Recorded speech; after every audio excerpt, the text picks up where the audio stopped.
வணக்கம். நான் ஸ்ரீரங்கம் ரவி உங்களோட பேசிகிட்ருக்கேன். இது வார பலன்கள். டிசம்பர் மாதம் 21ஆம் தேதி தொடங்கி 27ஆம் தேதி வரை உள்ள வாரத்திற்கான பலன்கள். கடகராசி. கடகராசி நேயர்களை பொறுத்த வரைக்கும் உங்களை எதிர்த்து யாராவது பேசினாலோ, உங்களுக்கு வேண்டாத விஷயங்களை உங்கள் மேலே ஏற்படுத்தினாலோ, இல்லை இன்னும் குறிப்பாக சொன்னால் உங்கள் மேலே கோர்ட் கேஸ் போட்டாலோ, அவன் ஏன்டா இந்த தப்பை செஞ்சோன்னு நினைக்க வைக்கிற அளவுக்கு உங்களுடைய வெளிப்பாடுகள் இருக்கும். 6ஆம் வீட்டில் சூரியனும் செவ்வாயும் சேர்ந்தால் என்ன ஆகும்? எதிரி தெரித்து ஓடுவான். உங்களுக்கு என்ன பிரச்சனை வந்தாலும் அந்த பிரச்சனை அப்படியே காணாமல் போயிடும்.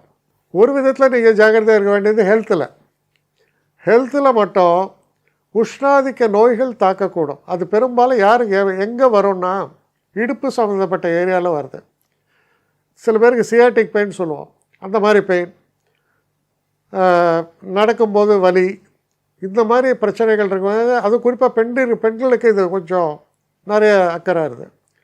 ஸோ அவங்க அதில் கொஞ்சம் கவனமாக இருக்க வேண்டியது அவசியம். மனது உற்சாகமாக இருக்கும். திரைப்படத்துறை போன்ற விஷயங்கள்லாம் ஈடுபட்டிருக்கவங்க ரொம்ப க்ரியேட்டிவாக திங்க் பண்ணி நடக்கிறதுக்கான வாய்ப்புகள்லாம் உங்களுக்கு ஏற்படும். அது தெய்வ அனுகூலத்தை போல இருக்கும். அதாவது சொல்லுவார், இப்போ கண்ணதாசனுடைய பாடல் மாதிரி, அவர் உள்ளே வந்து உட்காரும்போது அவருக்கு என்ன எழுத போகிறோன்னு தெரியாது. ஆனால் அவர் வெளியில் போகும்போது ஒரு பிரமாதமான ஒரு பாட்டை கொடுத்துட்டு வெளில போயிருப்பார். கிஃப்டட். அதுபோல தன்மையை பற்றி நான் பேசுகிறேன். ஏன்னா 5ஆம் வீட்டில் யார் இருக்காங்க? அது விருச்சிகம், 8ஆம் ராசி. அதாவது யூனிவர்சலாக 8ஆம் ராசி. அது அந்த இடத்துல புதனும் சுக்கிரனும் இருந்தால் எப்படி? எங்கேருந்தோ வருது, வாரத்திலிருந்து வருகிறது அப்படிங்கிற மாதிரி. அதே நேரத்தில் உங்கள் குழந்தைகள் பிரமாதமாக பர்ஃபார்ம் பண்ணுவாங்க. அவங்க எதாவது கலை நிகழ்ச்சி அதெல்லாம் போய் பர்ஃபார்ம் பண்ணாங்கன்னா, அந்த குழந்தைய பெற்ற அப்பாவாடா நீ அப்படின்னு சொல்லி உனக்கு புகழ். அப்படிப்பட்ட ஒரு காலகட்டமாக இது அமைகிறது.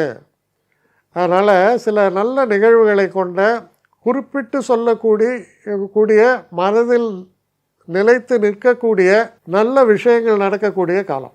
என்னை காண்டாக்ட் பண்ணணுன்னு நினைக்கிறவங்க srirangam1@gmail.com ஒரு முகவரிக்கு உங்களுடைய இதை அனுப்புங்க. கட்டணம் உண்டு, அதோடைய விவரங்களை நான் உங்களுக்கு அனுப்புகிறேன். ஆனால் நான் இன்றைக்கி மேல் அம்சம் இன்னும் பதில் வரலையே அப்படின்னு வருத்தப்படாதீங்க. ஏன்னா எனக்கு கொஞ்சம் பெண்டிங்கில் இருக்குது. ஒரு நாளைக்கு எவ்வளோ பேரை நான் பார்க்க முடியும்? 3 பேர் 4 பேர் மேலே என்னாலையும் பார்க்க முடியாது. ஆனால் நிறைய பேர் ஆசைப்பட்றாங்க. ஆனால் கண்டிப்பாக நான் எல்லாருக்கும் ரிப்ளை பண்ணுவேன். சில நேரங்களில் 3 to 4 வீக்ஸ் ஆகும் என்னுடைய ரிப்ளை வரத்துக்கு. ஆனால் வரும். ஏன்னா நான் எல்லோரும் ஒரே நேரத்தில் ஒரு நாளைக்கு 10 பேர் பார்க்கணுன்னா முடியாது.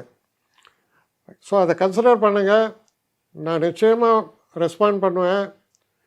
இதில் இந்த கல்யாண பொருத்தங்கள் போன்ற விஷயங்களை ஓரளவுக்கு அவசரமாக பார்க்கணுன்னு நினச்சா அதுக்கு ஓரளவுக்கு ப்ரையாரிட்டியும் தரேன். அதனால் கொஞ்சம் பொறுமை காக்க வேண்டும். கொஞ்சம் டிலே ஆகிறதுக்காக என்னை மன்னிக்கணும். ஆனால் ஐ மீன் ஹெல்ப்லெஸ் சுச்சுவேஷன். அதனால தான் நிச்சயமாக ஐ வில் ரிப்ளை யூ.